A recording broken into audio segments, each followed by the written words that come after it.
नमस्कार, बहुत स्वागत है आपका। मैं हूं आपके साथ सुमित झा। आप देख रहे हैं भारत एक्सप्रेस की खास पेशकश चाय पर चर्चा। राजस्थान के अलग अलग जिलों में ये भारत एक्सप्रेस की टीम लगातार जा रही है और समझने की कोशिश कर रही है कि वहां सियासी तौर पर क्या स्थिति है, सियासी समीकरण क्या है, वोटरों के मन में क्या है। और हम अब पहुंच चुके हैं उदयपुर। जो उदयपुर राजस्थान के बहुत खूबसूरत शहरों में से एक है, पर्यटक स्थलों में से एक है। और यहाँ जो चौराहा आप देख रहे हैं, इस चौराहा के उस तरफ उदयपुर शहर है और इस तरफ उदयपुर ग्रामीण विधानसभा क्षेत्र है। इधर आप देखिएगा तो उदयपुर ग्रामीण विधानसभा क्षेत्र आता है, इधर उदयपुर शहर। और ये दो विधानसभा क्षेत्र भी बहुत अहम है। उदयपुर जिले की बात करें तो 8 विधानसभा क्षेत्र हैं। 8 में 6 पर बीजेपी का कब्जा है और 2 पर कांग्रेस का। बीजेपी का गढ़ माना जाता है। प्रत्याशियों की भी तस्वीर सामने आ गई है, लेकिन बगावत के सुर भी तेज होने लगे हैं बीजेपी के अंदर। ताराचंद जैन को उदयपुर से टिकट मिला है, लेकिन वहां पर विरोध हो रहा है प्रताप सिंघवी की ओर से, जो उप महापौर हैं। सवाल है कि क्या बीजेपी के अंदरूनी बगावत का फायदा कांग्रेस को मिलेगा और क्या इश्यूज हैं, समझने की कोशिश करते हैं। चाय पर चर्चा, चाय की दुकान और चाय पीते हुए लोग यहाँ पर सियासी चर्चा भी करते हैं, तो समझने की कोशिश करते हैं कौन कौन सी चर्चाएं किन मुद्दों पर होती है। इस बार हमारे साथ एक बुजुर्ग भी हैं जिन्होंने कई सारे चुनाव भी देखा है और समाज सेवी भी हैं। सर, आपने तो कई सारे चुनाव देखे होंगे, इस बार का चुनाव उदयपुर में किन मायनों में अलग है? इस बार के चुनाव में एक ही पार्टी के दो लोगों में जो विरोध आ रहा है, ये पार्टी के लिए ठीक नहीं है। इनको आपस में बैठ करके जो टिकट का जो वितरण हुआ है, सबको एक साथ बैठ करके समझौता करके फिर टिकट देना चाहिए था, ताकि ये अनावश्यक विवाद नहीं होता। ताराचंद जी जैन को खड़ा करने से भारत जी सिंह भी विरोध में हो गए, जबकि ये सब अगर साथ बैठ करके निर्णय करते तो ये विरोध नहीं होता। गुलाबचंद कटारिया जो अभी राज्यपाल बनाए गए हैं, उनका ये गढ़ माना जाता है। गुलाबचंद जी कटारिया का ही खास ये क्षेत्र रहा है और उनके ही निर्देशन से अब तक जो कुछ चल रहा है। अब ये तो नहीं कह सकते कि ये कैसे क्या हुआ, लेकिन हो सकता है कि उनके निर्देश पे ये हुआ हो और ये आपस में लड़ रहे हो। तो आपको लगता है इसका फायदा कहीं ना कहीं कांग्रेस को मिल जाएगा? कह नहीं सकते, लेकिन अगर विरोध रहा तो निश्चित रूप से नुकसान तो पार्टी को नहीं है। तो पार्टी भी इस पर पुनर्विचार कर सकती है, आपको लग रहा है? पुनर्विचार करना चाहिए। जो ताराचंद जैन जो हैं उम्मीदवार, वो बीजेपी को जीत दिलाने में सक्षम नहीं है क्या? नहीं, ऐसा तो नहीं कह सकते, लेकिन विरोध तो विरोध ही है। कुछ लोग तो टूटेंगे ही टूटेंगे ना, एक पूरा वर्ग अलग हो जाएगा। भारत सिंघवी भी इतने टाइम से उप महापौर का काम कर रहे हैं, पब्लिक से वो भी लोग जुड़े हुए हैं। तो निश्चित रूप से है कि अगर मुझे नुकसान हो रहा है या मेरा फ़ायदा नहीं हो रहा है या मुझे टिकट नहीं मिल रहा है, तो मैं तोड़ फोड़ तो करूँगा, तो नुकसान तो नहीं है और उसका फायदा कांग्रेस को। के चेहरे के अलावा उदयपुर में क्या मुद्दे हैं इस बार? उदयपुर के मतदाता सभी जागरूक है और विकास के मुद्दे पे वोट करते हैं। इसमें बीजेपी कांग्रेस तो ठीक है, अपने अपने संगठन से चुनाव लड़ते हैं, लेकिन उदयपुर जिस हिसाब से डेवलप हो रहा है, G20 की मीटिंग हो रही है, कहीं ना कहीं वैश्विक भौगोलिक स्थिति के आधार पर भी देखा जाए या उदयपुर को पर्यटक स्तर के भी देखा जाए, तो उदयपुर अपने आप में एक सक्षम सिटी है और उदयपुर के मतदाता बहुत समझदार है। अब रही बात संगठन में जो तोड़ फोड़ और ये जो आपसी मतभेद मनभेद की है, तो वो संगठन अपने स्तर पे देखेगा, लेकिन उदयपुर के मतदाता विकास के मुद्दे पे वोट देते हैं। और उदयपुर शहर काफ़ी अच्छा शहर है। इसमें कुछ छोटी छोटी समस्या है, जैसे पर्यटक टूरिस्ट बढ़ रहे हैं, 1 लाख के करीबन टूरिस्ट अभी दिवाली के बाद आ जाते हैं, तो ऐसी कई समस्या है। ट्रैफिक की समस्या, इसको लेकर भी लोग काफ़ी परेशान हैं। तो ये छोटी छोटी समस्याएं हैं जो प्रशासन को देखना चाहिए और इसको सुधार करना चाहिए। बीजेपी का गढ़ है, तो बीजेपी के विधायकों ने ज्यादा बेहतर किया यहाँ पर, या कांग्रेस की सरकार 5 साल से है वो ज्यादा? कुछ टाइम में तो कांग्रेस ने ज़्यादा किया है, जो जनहितकारी स्कीम निकाली है। बाकी दोनों ही पार्टियां यहाँ के जो पर्यावरण को लेके सीरियस नहीं है। दोनों ही पार्टियों ने पर्यावरण को लेकर जिस तरह से पेड़ों की कटाई अंधाधुंध हो रही है, पहाड़ों की कटाई हो रही है और झीलों में जिस तरह से बोटिंग हो रही है, तो इन्वायरमेंट पे फ़र्क पड़ेगा। जितने भी जैसे पेड़ कट रहे हैं, पहाड़ियाँ कट रही है, होटलें बन रही है, तो उस वजह से ग्लोबल वार्मिंग भी बढ़ेगी। ये एक इश्यूज है इस बार।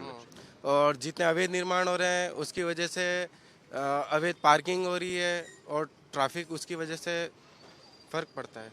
उदयपुर में ये इश्यूज है, पेड़ों की कटाई, पहाड़ों पर जो कटाई हो रही है। देखिए, उदयपुर शहर विश्व में उदयपुर शहर का बहुत अच्छा नाम है और यहाँ पर देखा जाए तो पिछले 25 साल से बीजेपी का बोर्ड है और बीजेपी के बोर्ड में होने के बावजूद आज उदयपुर की स्थिति जो होनी चाहिए थी, जिस हिसाब से विकास होना चाहिए था, वो विकास उस गति से नहीं हुआ है। और इनके पहले पूर्व जो विधायक हैं गुलाब चंद जी कटारिया, वो भी काफ़ी समय से यहाँ पर विधायक हैं, सिटिंग विधायक थे। लेकिन जो भी काम हुए हैं वो हमारे मोहनलाल जी सुखाड़िया जो मुख्यमंत्री थे उन जैसी कोई योजना, मतलब जो उदयपुर का जो विकास है वो ये नहीं कर पाए और इस चीज़ में बिल्कुल फेल हो चुके हैं। आज ये वेनिस की आयर नदी को हमारी वेनिस बनाने की बात करते थे, ये इतने टाइम से चुनाव में घोषणा पत्र में डाला, इन्होंने सब कुछ किया, लेकिन आज आयर की जो स्थिति है, आप आयर की स्थिति जाके देखें तो हमको तो ये लगता है कि वेनिस इस तरह की होगी, इन्होंने जैसे वेनिस बता रखी है। तो उदयपुर में ये इस तरीके से बिल्कुल फेल है। उदयपुर की जनता खुद समझ चुकी है, इनको बस सत्ता में रहने का लोभ और ये है और बाकी इनको विकास से कोई मतलब नहीं है। उदयपुर की स्थिति देखें, आज उदयपुर जैसे फतेह सागर है, ये है। अब इन्होंने पार्किंग के जो मुद्दे हैं, अब इन्होंने पार्किंग भी बनाई है, तो इन्होंने ऐसी पार्किंग बनाई है जिसका कोई मतलब नहीं है। बीजेपी ने नहीं किया, कांग्रेस ने किया। यहाँ पर ये बात कह रही है कि बीजेपी ने कुछ नहीं किया, कांग्रेस ने किया। सर, बीजेपी ने किया तो है, लेकिन कहीं ना कहीं राजनीति भी आड़े आ जाती है। जैसे कोई पार्टी प्रोजेक्ट लाती है तो दूसरी पार्टी अड़ंगे लगा देती है, वैसा भी है। जैसे फ्लाईओवर और आयर नदी का ये बोल ही रहे हैं। फ्लाईओवर की मैं बात करता हूँ तो फ्लाईओवर जो बनना था अपने यहाँ से, जैसे ट्रैफिक को कम करने के लिए उदयपुर से लेके वहाँ तक, तो इनमें कांग्रेस अड़ंगा अड़ाने वाली नहीं है। इनके खुद के जो पार्टी के जो लोग हैं, उन्होंने क्या किया कि उनकी कोई होटलें आती है रास्ते में, तो उनका व्यापार चौपट ना हो उसको लेकर इन्होंने खुद ने ही ये इस चीज़ पे रोक लगा के और वो फ्लाईओवर अभी तक बनने नहीं दिया। बीजेपी वाले ही खुद ही रोक लगाते हैं क्या? सब अपना हित देखते हैं।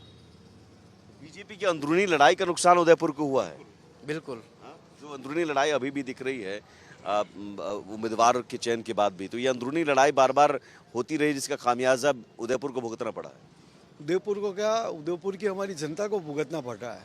आज उदयपुर का नाम वर्ल्ड की नंबर 10 सिटीज़ में आता है। किस लिए आता है? हमारी प्रकृति के कारण, जो हमारे पूर्वज दे गए, फतेह सागर, ये सब। आज बीजेपी में 25 साल में कोई ऐसी चीज़ दी हो जो बता दे कि यार ये हमने दिया है, ये तो हमारा पुराना चला आ रहा है। टूरिस्ट फतेह सागर को देख के आ रहा है, बीजेपी के कोई काम को देख के नहीं आ रहा है। टूरिस्ट आता है, क्या चाहता है?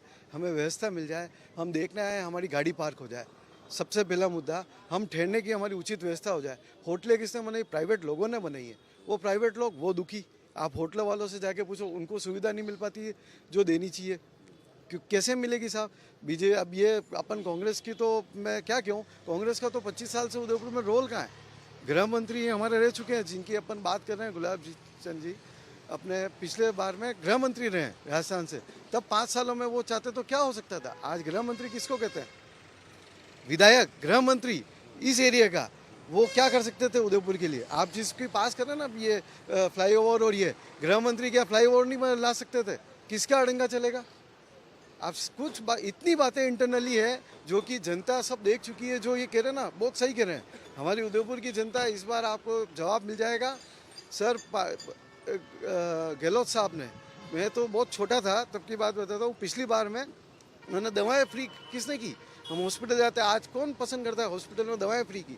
बीमा योजनाएं लाना, दवाएं तो फ्री की, साथ में उसके कुछ होता है, आदमी का सबसे पहला दर्द होता है, वो करने वाले हैं गहलोत साहब। वो भी चाहते तो वो खाली अपना प्रचार नहीं किया उन्होंने काम पे प्रचार किया, काम किया, उन्होंने काम करके दिखाया। तो सरकार ने काम किया। और सर हाँ, एक और आपको बताऊंगा, जो अभी ये हमारा ये पट्टों का चला, गहलोत साहब ने इस बार पट्टों का निकाला। इस पट्टे में आप उदयपुर की इंटरनली सिटी में जाके पूछेंगे, जिनके खुद मालिक थे, लेकिन 25 साल से जहाँ विधायक जिनका, गृह मंत्री जिनका, वो आज तक उनका सोल्यूशन नहीं ला पाया। और आप सिटी में जाके अभी पूछिए, कितने लोग आज खुश हो गए कि हमारा मकान हमारा एक सर्टिफाइड हो गया, जो कि पहली बार ऐसा हुआ है। उनकी आप खुशी, आप इंटरनली सिटी में जाके बड़ा सा रखूँगा। बीजेपी का बोर्ड सब कुछ है, सरकार ने पट्टों का शिविर चलाया। जो हमारे पिछोला झील और सबके आसपास के क्षेत्र हैं, इन्होंने वहाँ पट्टे देने पे रोक लगा दी। ऊपर से फिर सब हम लोगों ने जाके, जनता ने आग्रह किया कि ज़मीन का पट्टा देना है, किसी का नहीं। और जब ऊपर से प्रेशर आया तो कहा हमने खोल दिया है, ये ऐसी मुद्दे हैं यहाँ के छोटे छोटे जो कि जिसका जवाब अभी जनता देने वाली बहुत ये गहलोत सरकार ने जो काम किया, जिन योजनाओं को लेकर जो बात हो रही है, बीजेपी का गढ़ रहा है, बीजेपी के गृह मंत्री रहे हैं, क्या उस दौरान कुछ भी नहीं हुआ यहाँ पर? देखिए, पिछले 75 सालों से दोनों व्यवस्थाएं पूरी तरह से निष्क्रिय रही है। भ्रष्टाचार चरम सीमा पे है। मैं एक आम आदमी प्रकाश भारती, जो चूँकि हमारा जो उदयपुर शहर है, मैं आपके चैनल के माध्यम से कहना चाहता हूँ कि पर्यटन की दृष्टि से नंबर 1 शहर है पूरी दुनिया में, लेकिन 1800 करोड़ के बजट होने के बावजूद सड़क, पानी, बिजली, शिक्षा, चिकित्सा, हर मामले में ये दोनों व्यवस्थाएं फेल रही है। हम ये चाहते हैं आपके चैनल के माध्यम से, जिम्मेदार कौन है? जिम्मेदारी दोनों व्यवस्थाएं, दोनों पार्टियां। और पूरी तरह से कमीशन खोरी, भयानक कमीशन खोरी। आप देखिए, कई स्लैब बनती है, एक 6 महीने में टूट जाती है नालियों के ऊपर। 2 कारें अभी गिरी है मारुति, अब अशोकनगर मेन रोड पे चलती कारें गड्ढे में। तो आप सोचिए ये क्या हो रहा है। तो आज पहाड़ कट रहे हैं। अभी अभी कोरोना गया है।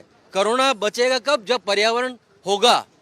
तो ये मैं हर मामले में, तो मेरा आपसे यही निवेदन है, मैं उदयपुर की जनता को भी आपके चैनल के माध्यम से ही कहना चाहता हूँ कि हम इस शहर को दुनिया में जो नंबर 1 शहर है, इसको हम रोल मॉडल के रूप में पेश करें। ये होगा आप कैसे? क्योंकि आप कह रहे हैं कांग्रेस भी वही है, बीजेपी वही है, दोनों जिम्मेदार है, तो फिर विकल्प क्या बचता है? बस आम आदमी पार्टी, जो कि तीसरा विकल्प है।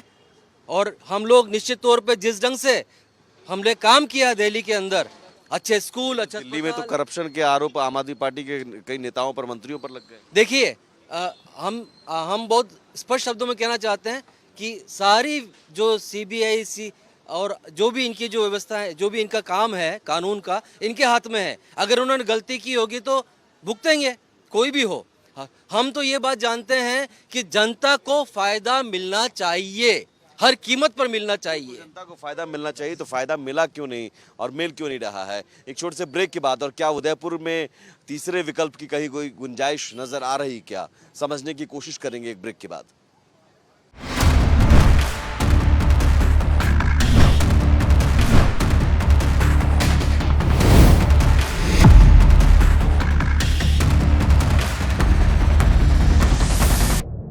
स्वागत है आपका ब्रेक के बाद।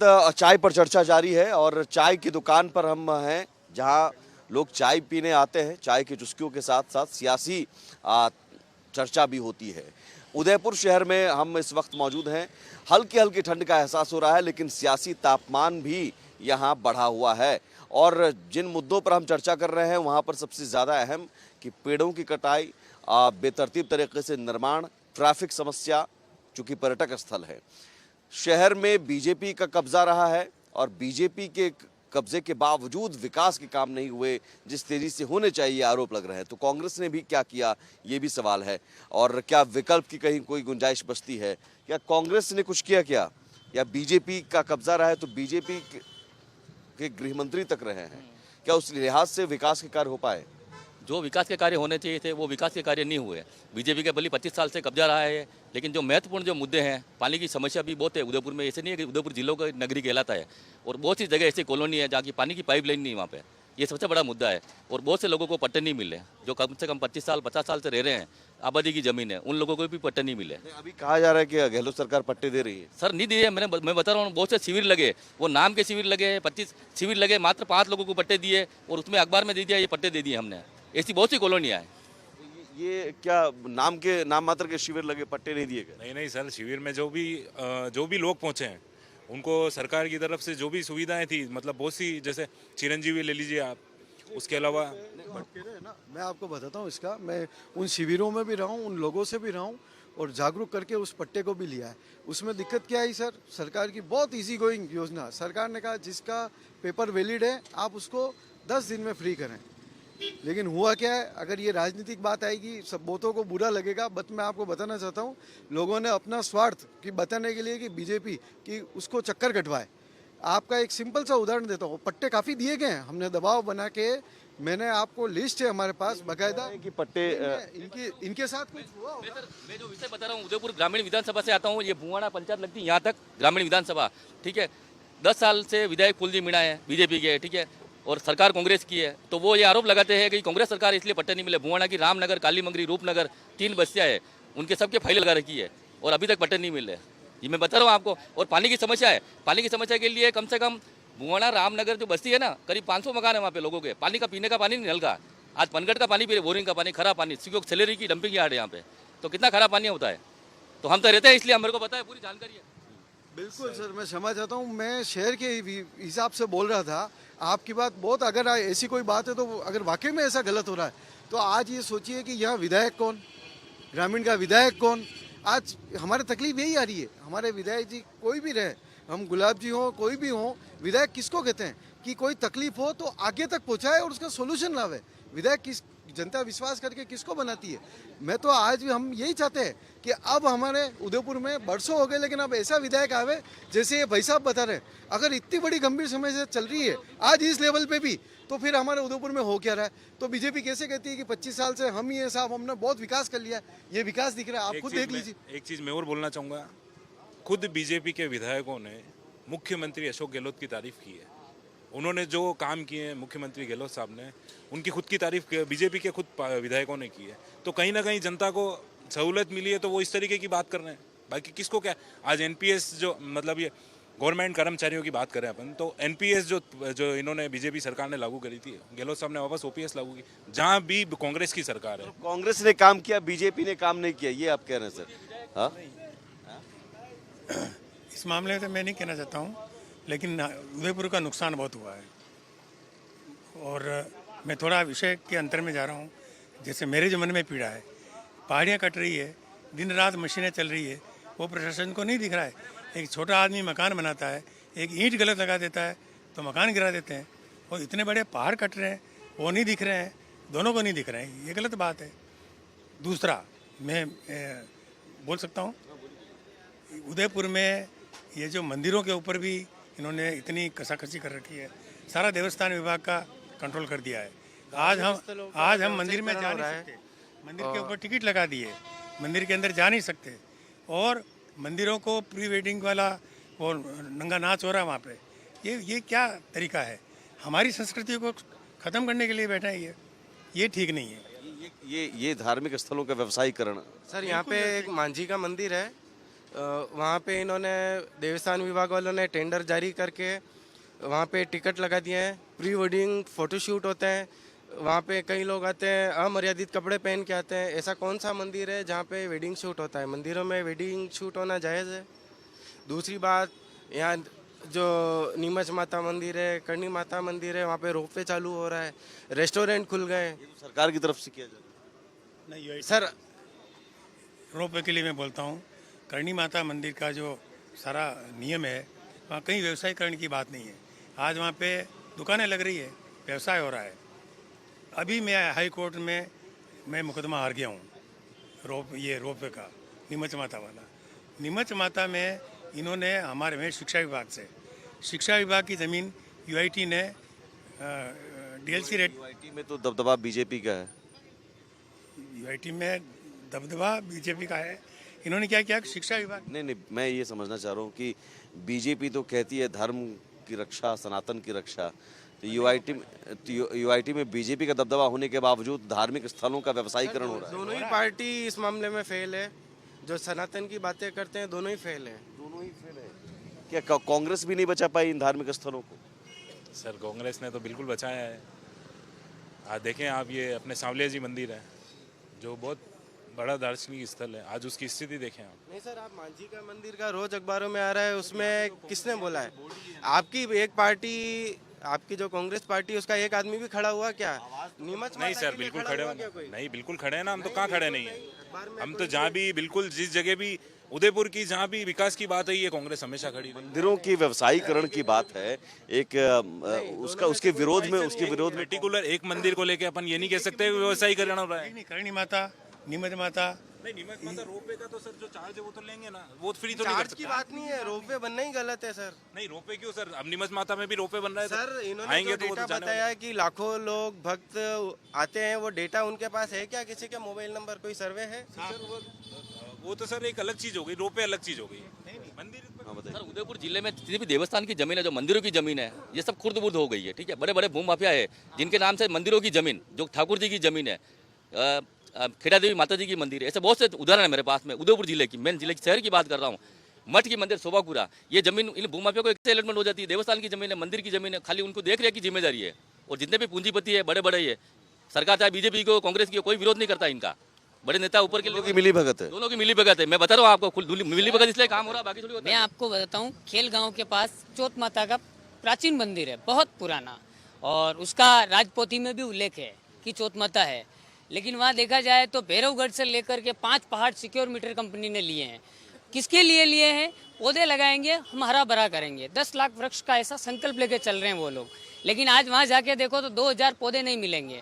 ठीक है, 200 पशुओं के मुंह पे ताला लगाने वाला काम किया, घास वहाँ खा नहीं सकते, 5 पहाड़ बंद कर दिए। अभी यूआईटी ने उन्हें 3 पहाड़ और गोद में दिए हैं।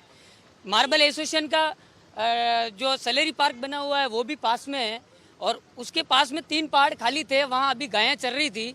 और उदयपुर वाला जो ये नगर निगम का कचरा है वो भी वहीं खाली हो रहा है, डंपिंग यार्ड भी वहीं है, और पास में लोग भी रहते हैं। इतनी गंदगी, 200 गायें कचरा खा रही है, और यूआईटी से मिलकर को लेकर कोई कर नहीं रहा है कुछ। सर अभी 3 पहाड़ और दिए, उसको भी बंद कर रहे हैं। गायें जाओ कहीं पे भी, उससे ये कोई कांग्रेस की मिली भगत मान रहा है। सर देखिए, मैं ये कहता हूँ 5 साल ये वार करता है, 5 साल ये वार करता है, बाकी जनता जाओ बाढ़ में, उससे कोई मतलब नहीं है। सर चारा का जमीन का ये मतलब होता है, गोचर भूमि होती है, चाहे गायों के चरने की भूमि होती है, गोचर भूमि। ठीक है, वो जमीन को भी यूआईटी फुर्द कर रही है, पट्टे दे रही है उसकी भी। आज सुभागपुरा में बिल्ला नाम जमीन है, उन पे भवन बन चुके हैं, पोस्ट कॉलोनियां बन चुकी है। देवस्थान विभाग की जमीन में पोस्ट कॉलोनियां, प्लानिंग है, बड़े बड़े भवन बन चुके हैं।